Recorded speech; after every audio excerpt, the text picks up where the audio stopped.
Blues syndrome merupakan gangguan suasana hati yang bisa dialami ibu setelah melahirkan, khususnya yang baru melahirkan untuk pertama kalinya. Kali ini kita akan membahas mengenai baby blues syndrome.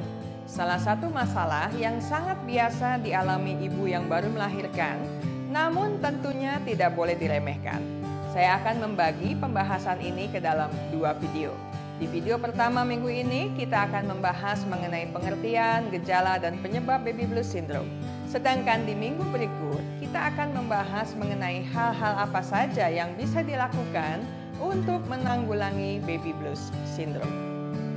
Baby blues syndrome merupakan gangguan suasana hati yang bisa dialami ibu setelah melahirkan, khususnya yang baru melahirkan untuk pertama kalinya.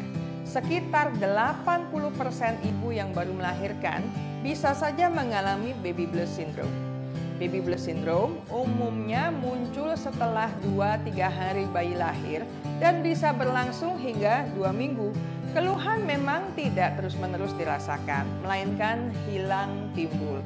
Walaupun begitu, keluhan ini harus diatasi dengan baik agar tidak berkembang menjadi depresi pasca melahirkan alias postpartum depression. Apa saja gejala baby blues syndrome? Suasana hati ibu yang baru melahirkan itu cepat berubah.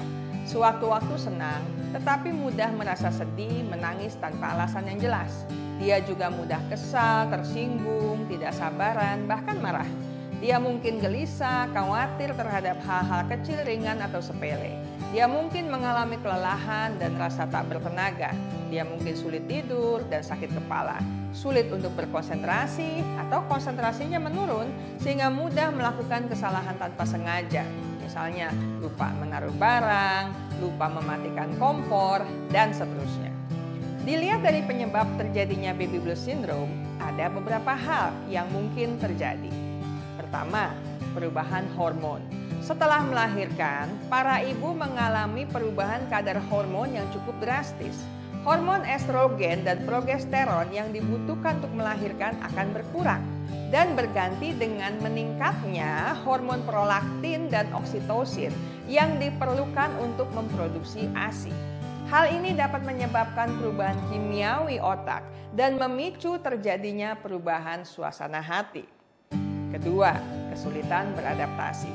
Banyak ibu baru yang merasa kewalahan untuk mengurus segalanya sendirian, termasuk mengurus kebutuhan si kecil. Tanggung jawab baru dan tekanan untuk merawat bayi dengan baik membuatnya menjadi sangat terbebani. Si ibu juga menyadari bahwa keadaan ini akan mengubah hidupnya selamanya. Kadang-kadang untuk mandi saja gak keburu. Untuk catokan rambut, wah jauh dari harapan.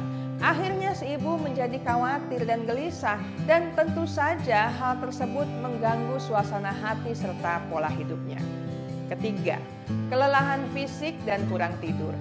Bayi baru lahir akan sering menyusu, bisa-bisa sekali dalam 2 jam, bahkan kurang dari 2 jam. Belum lagi urusan memandikan, mengganti popok, atau ketika bayi demam dan susah tidur, wah banyak urusan yang membutuhkan kehadiran ibu yang tak menentu waktunya. Siklus tidur bayi baru lahir yang belum teratur menyebabkan ibu harus terjaga di malam hari dan itu menyita banyak waktu tidurnya. Kurangnya waktu tidur terus-menerus akan membuat ibu merasa kelelahan dan tidak nyaman. Keempat, perubahan fisik tubuh. Ketika hamil dan melahirkan, seorang ibu nyaris tidak mungkin berdiet kan. Kebanyakan mereka akan berusaha supaya ASI-nya lancar, agar bayinya kenyang minum dan tumbuh sehat. Jadi boro-boro diet. Yang dipikirkan barangkali makan apa lagi ya supaya ASI-nya lancar. Jadi tak heran jika sebagian ibu menjadi bertambah berat badannya bahkan setelah melahirkan. Nah, yang merepotkan adalah kalau ada komentar miring dari para pemirsa. Sehabis melahirkan kok tambah gemuk ya? Atau, wih sudah senang ya sekarang jadi gemukan. Waduh itu sensitif banget ya. Nah makanya sebagian ibu yang baru melahirkan menjadi kehilangan kesenangan sukacitanya. Malah menjadi stres atau tertekan. Kita selesai dengan bagian pertama. Kita akan melanjutkan di minggu mendatang dengan berbagai cara yang dapat dilakukan untuk menanggulangi baby blues syndrome ini. Ingat baik-baik, kesehatan mental Anda sangat berharga. Jagalah, pertahankanlah dengan sekuat tenaga.